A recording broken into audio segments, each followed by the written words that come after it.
Pélvico en el mismo, ¿vale? En primer lugar, aquí hacemos un resumen de lo que voy a hablar en el tema de hoy, que es una breve introducción, luego una justificación e indicaciones actuales de la ecografía en suelo pélvico, las imágenes anatómicas normales tanto desde el punto de vista de la ecografía bidimensional como tridimensional, y luego posteriormente imágenes anatómicas ya patológicas en diferentes patologías como es la incontinencia urinaria, valoración del hiato urogenital, prolapso de estructuras pélvicas, controles postquirúrgico, otro tipo de aplicaciones y la incontinencia fecal, y posteriormente finalmente unas conclusiones.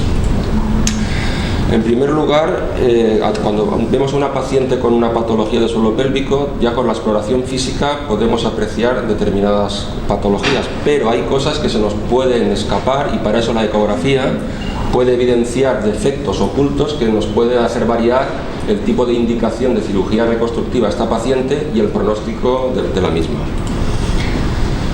Bueno, en principio la justificación de la utilización de esta ecografía en el suelo pélvico se basa en un mejor conocimiento anatomofisiológico, por el mejor conocimiento anatómico, por el empleo de nuevos materiales, nuevas técnicas quirúrgicas, para evitar también unos inaceptables tasas de recurrencia en determinadas cirugías y por la conciencia de la existencia del suelo pélvico cada vez mayor tanto en pacientes como en profesionales.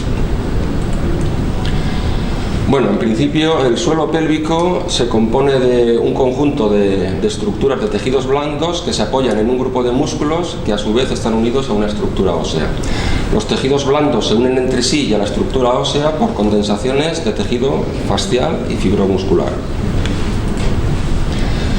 Por una parte tenemos la pelvis ósea, que está compuesta por el ilion, isquion, pubis y sacro, con unas estructuras musculares como es el obturador interno, el músculo elevador del ano con sus diferentes fascículos, la porción iliococcigia, puborectal, pubococcigia y el músculo isquiococcigia.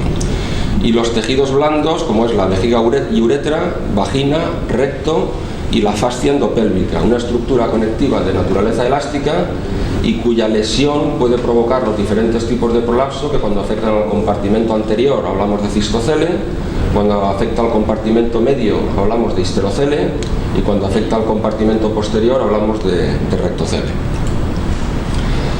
En esta imagen podemos ver la ubicación del músculo elevador del ano, el cual a nivel medio deja un espacio que se llama el hiato urogenital, a través del cual en la porción anterior es atravesado por la uretra, a nivel medio atravesado por la vagina y a nivel posterior atravesado por el recto. En este corte sagital podemos apreciar lo mismo, pero en fin, con la uretra y vejiga, la vagina y útero en el compartimento medio y el ano y canal anorrectal en el compartimento posterior. Las indicaciones actuales, sobre todo en suelo pélvico, las tenemos aquí, que es el estudio de la vejiga y su patología, la valoración de la incontinencia urinaria y su corrección, el estudio del esfínter y el canal anal, las lesiones del hiato genital, la evaluación del suelo pélvico en el posparto y la posibilidad de realizar un seguimiento y valoración del funcionalismo postcirugía. Bueno, el abordaje ecográfico en la ecografía del suelo pélvico se puede hacer por vía abdominal, por vía transvaginal, por vía endoanal, que la utilizan sobre todo los coloproctólogos, y por la vía perineal y la introital, que es la que más nos interesa a nosotros. La perineal e introital son prácticamente similares. Hablamos de perineal cuando se emplea la sonda convexa y la introital cuando se emplea la sonda vaginal. La ecografía perineal o introital presenta una serie de ventajas con respecto a las otras ecografías, como es la calidad de imágenes, el que sea bien tolerada por la paciente, el que apenas haya artefactos, el permitir realizar un estudio anatomofuncional sin distorsión, el que es válida para control postquirúrgico, no afecta a la técnica al estado de la vagina, ya sea por atrofia, prolapso o estenosis, y presenta un buen plano de referencia con respecto al pubis. Por otra parte, la ecografía tiene un valor añadido que se puede hacer tanto en reposo de la paciente como cuando la paciente realiza una maniobra de Valsalva. Es cuando hablamos de ecografía dinámica. en la cual se aprecia un descenso del cuello vesical con desplazamiento cráneo-caudal y anteroposterior, o bien cuando la paciente realiza maniobras de retención o contracción de los músculos del suelo pélvico, en la cual se aprecia el cierre del hiato genital y que la uretra se acerca al pubis. En cuanto a lo que nos tenemos que fijar en la ecografía estática, dentro de todos estos parámetros, sobre todo nos va a interesar, yo he elegido el grosor de la pared del detrusor por las implicaciones clínicas que luego veremos. Y en cuanto a las variables dinámicas, sobre todo en lo que está subrayado, nos fijaremos en el signo de embudización del cuello vesical, en el deslizamiento uretral con la maniobra de Valsalva y en la valoración del ángulo uretrovesical posterior. En este corte sagital, con una ecografía introital, vemos en este plano, comparándolo con este esquema, la vejiga, la uretra en toda su longitud, la vagina, el ano y el canal anorrectal, y en la parte posterior del ángulo anorrectal el músculo elevador del ano, que forma una lazada a su través. En este plano, que pasa a través de la sínfisis del pubis, por eso se llama eje sinfisario, podemos apreciar la uretra en toda su longitud y la valoración de la vejiga, como una utilidad que ahora posteriormente veremos. Por ejemplo, en esta paciente, utilizando este plano, tenemos a la paciente en reposo, en la cual podemos medir la distancia de la uretra al cuello vesical, y cuando la paciente es la misma paciente pero realizando la maniobra de Valsalva. Podemos apreciar que esta longitud es menor que esta de la uretra, pues cuando la diferencia entre estas dos supera los 8 milímetros, hablamos de deslizamiento uretral, que se asocia a la incontinencia urinaria de esfuerzo por hipermovilidad uretral. ¿Vale? Este otro parámetro también es interesante, en el cual se valora el ángulo uretrovesical posterior. ¿Vale? Pues cuando este ángulo, cuando la paciente hace una maniobra de Valsalva y este ángulo supera los 120 grados, se asocia también a la incontinencia urinaria de esfuerzo por hipermovilidad uretral. Es muy diferente al otro tipo de incontinencia que existe cuando es por déficit esfinteriano intrínseco, en cuanto a implicaciones de cara a la cirugía. ¿De acuerdo? En esta ecografía podemos apreciar el signo de embudización del cuello vesical. Esto habitualmente tiene que tener un plano totalmente perpendicular. Pues bien, cuando la paciente realiza una maniobra de Valsalva y aparece este signo de embudización, se asocia a incontinencia urinaria de esfuerzo por déficit esfinteriano intrínseco, o bien incontinencias urinarias de esfuerzo con hipermovilidad uretral muy evolucionadas, con lo cual eso indica un grado de gravedad superior a otro tipo de incontinencias. Y que eso, juntamente con los hallazgos urodinámicos, pues te puede decidir el tipo de intervención. En esta ecografía, por lo que comentaba antes, estamos valorando el grosor de la pared vesical. Pues bien, cuando medimos el grosor del detrusor en la cara anterior del trígono y de cúpula vesical, prácticamente con la vejiga casi vacía, hay que medirlo para que no te modifique los parámetros. Ya en el año 2008, Peter Dietz se dio cuenta que cuando la suma de estas tres cifras partido por 3 superaba o igualaba, parece que es el punto que se ha llegado a un consenso, iguala o rebasa los 6 milímetros, estamos hablando de hipertrofia del músculo detrusor, que esto se suele asociar clínicamente a lo que se llama vejiga hiperactiva, y clínicamente al síndrome de urgencia-frecuencia, que se puede acompañar o no a la incontinencia urinaria de urgencia. Y esto haciendo un resumen de los parámetros que podemos apreciar en las pacientes con incontinencia urinaria, nos fijaremos en el deslizamiento uretral, como había dicho anteriormente, cuando la diferencia supere los 8 milímetros, en la valoración del ángulo uretrovesical posterior cuando rebase los 120 grados con la maniobra de Valsalva, en el signo de embudización del cuello vesical y en la valoración del grosor de la pared vesical. Esta es otra utilidad que ya utilizamos desde hace muchos años de la ecografía, que es para valorar el residuo postmiccional, calculado mediante ecografía. Esto habitualmente, con esta fórmula, que es la que utilizamos nosotros, que es la fórmula de Hayden, ya en el año 89, aunque existen otras dos, pero vamos, son bastante equivalentes, en la cual, mediante esta fórmula, haciendo una ecografía introital, valorando la altura vesical por la profundidad, por un factor de corrección que es 5,9 menos 14,6, te da una valoración bastante aproximada de la orina que queda en la vejiga después de la micción.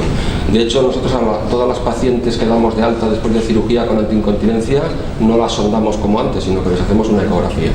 Y cuando el residuo está por debajo de 100, pues consideramos que es aceptable para darle el alta a la paciente. Tiene un margen de error, sobre todo entre 50 y 200, que es el que nos interesa a nosotros, bastante aceptable, de un 15%. Bueno, ahora vamos a hablar de la ecografía tridimensional. ¿Qué nos aporta la ecografía tridimensional que hasta ahora no teníamos? En principio añade el plano axial que hasta ahora no disponíamos con el bidimensional, que solamente disponía del plano coronal y el sagital. También, por otra parte, supera la resonancia magnética y otras técnicas radiológicas en cuanto al coste, evidentemente, a la ausencia de irradiación, no con la resonancia, pero con otras técnicas sí, la disponibilidad y la inmediatez. También la posibilidad offline de cara a la docencia, valoración de expertos y la realización de estudios. Y una cosa muy interesante es que permite la realización de cortes tomográficos para valorar mejor el lugar de la lesión y la extensión de la lesión.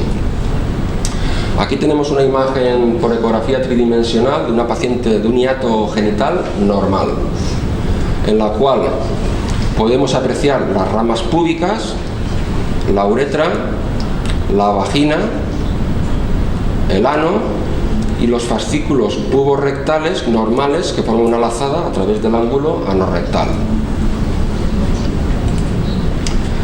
En cambio, en esta diapositiva estamos viendo una paciente real con un arrancamiento o avulsión del fascículo puborectal derecho, que suele desinsertarse habitualmente de su inserción en el pubis, lo que marca con la flecha, que es el lugar más frecuente. La traducción ecográfica de esa lesión la tenemos aquí, en esta ecografía, en la cual, comparándola con la que hemos visto antes, vemos en la porción derecha ahí un hachazo, que es donde se ha producido el arrancamiento del fascículo puborectal del elevador del ano, ¿vale? Y en esta imagen vemos que es una traducción bastante exacta con una imagen por resonancia magnética, con lo cual con esta ecografía obtenemos una imagen bastante real por ecografía.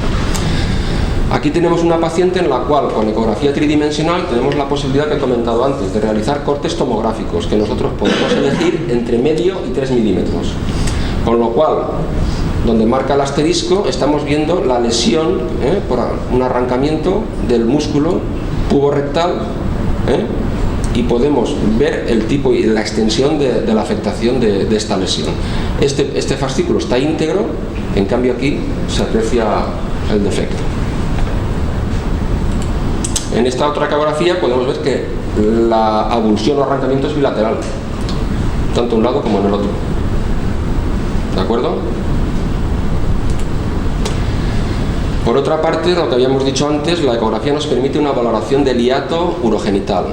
Entonces, Peter Dietz, que fue el que se estudió este tema desde el año 2008 sobre todo, se dio cuenta que la valoración del hiato urogenital ya por sí mismo era un factor independiente en la aparición de prolapso en un futuro en una mujer. De tal forma que cuando el área del hiato urogenital supera los 25 centímetros cuadrados con la maniobra de Valsalva, estamos hablando del signo de Balloning o distensibilidad anormal del hiato. A más área, más riesgo en un futuro de que esta mujer desarrolle un prolapso genital y de mayor gravedad. Aquí podemos ver, por ejemplo, 3 ejemplos. Una paciente con un hiato urogenital de 9 centímetros normal, esta ya de 34 centímetros y ya aquí pues ni hablamos, vamos, 64 centímetros, una barbaridad. En esta ecografía podemos valorar los defectos del compartimento anterior. Aquí tendríamos, por ejemplo, una línea que pasa a través de la sínfisis del pubis. Cuando la paciente está en reposo, vemos el cuello vesical, la distancia que hay hasta este plano que pasa por la sínfisis del pubis. Cuando la paciente empieza a hacer la maniobra de Valsalva, vemos que este cuello vesical se aproxima a esta línea. Y cuando existe patología, como un cistocele, vemos que el cuello vesical llega a atravesar el plano que pasa a través de la sínfisis del pubis. En esta otra ecografía podemos apreciar una patología del compartimento posterior, como es un rectocele.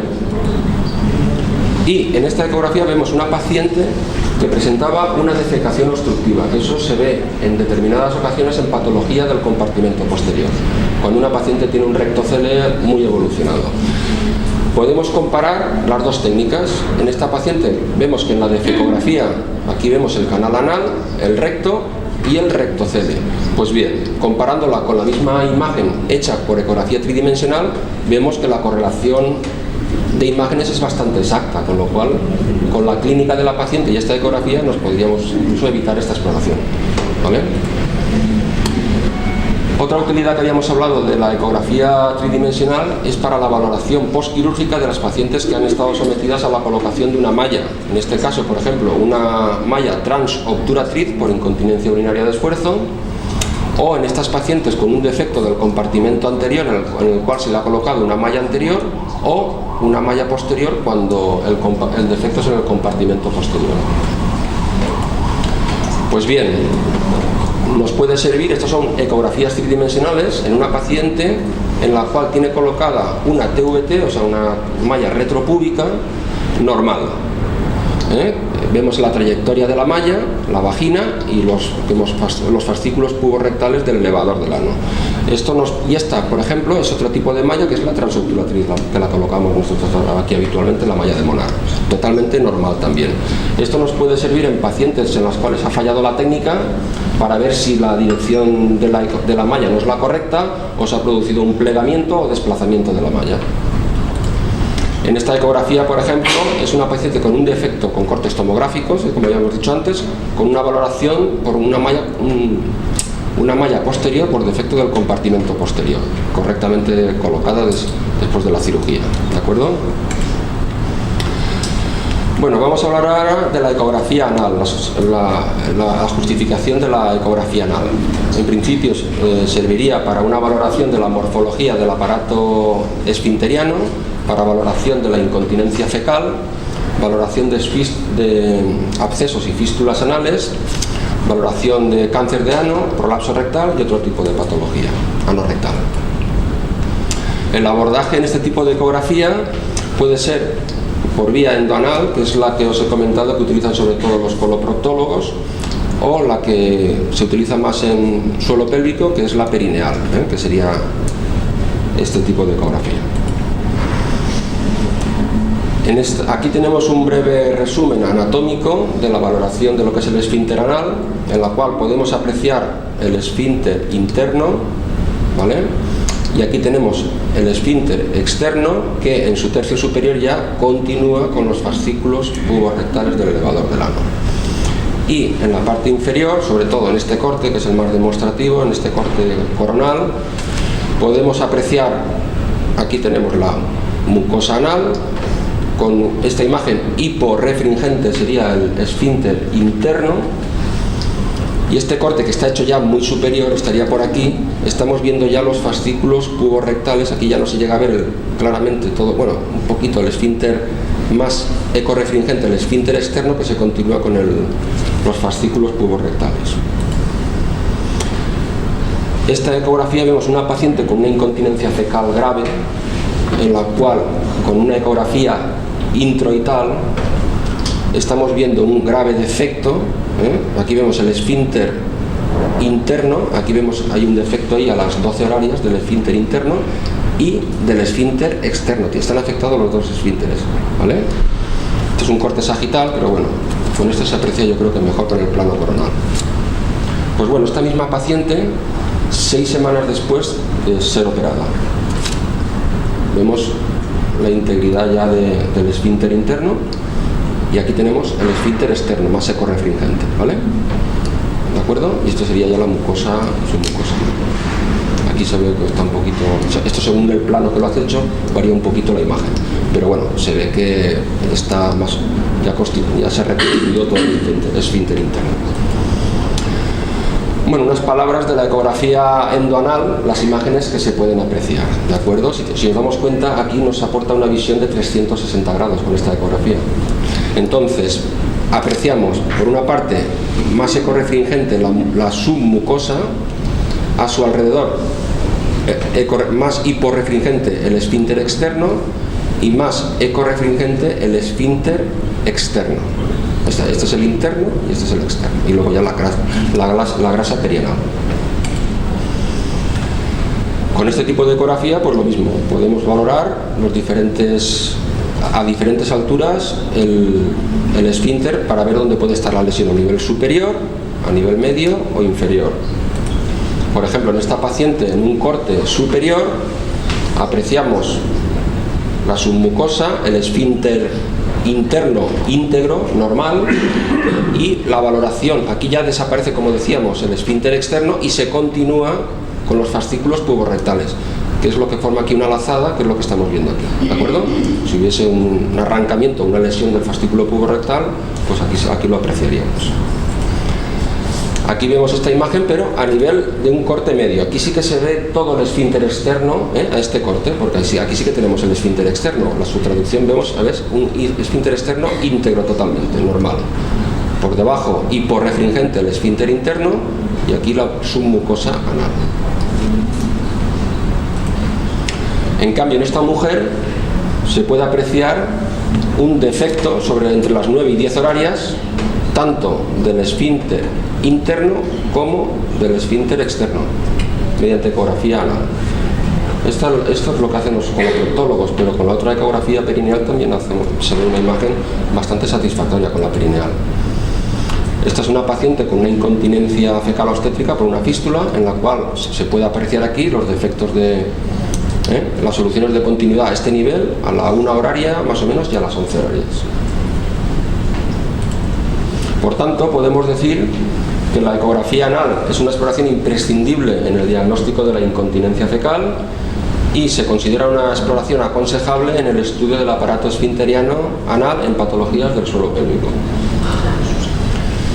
Y como conclusiones podemos decir que la ecografía del suelo pélvico, para ella es indispensable el conocimiento de la anatomía del suelo pélvico para poder realizar un correcto estudio ecográfico de esta zona. La ecografía del suelo pélvico aporta información adicional de los defectos no visibles por exploración física. El conocimiento de todos los defectos puede establecer factores pronósticos y nos puede hacer variar el tipo de cirugía reconstructiva que podemos ofrecer a estas pacientes. Por otra parte, la ecografía tiene una disponibilidad prácticamente universal, bajo coste, y permite realizar una exploración dinámica, proporcionando información en tiempo real, tanto en reposo como con las maniobras de Valsalva y de la contracción de los músculos del suelo pélvico. Y finalmente, la ecografía proporciona información de los compartimentos anterior, medio y posterior del suelo pélvico y nos puede ayudar a decidir qué pacientes se van a beneficiar de cirugía reconstructiva en defectos no visibles. Muchas gracias.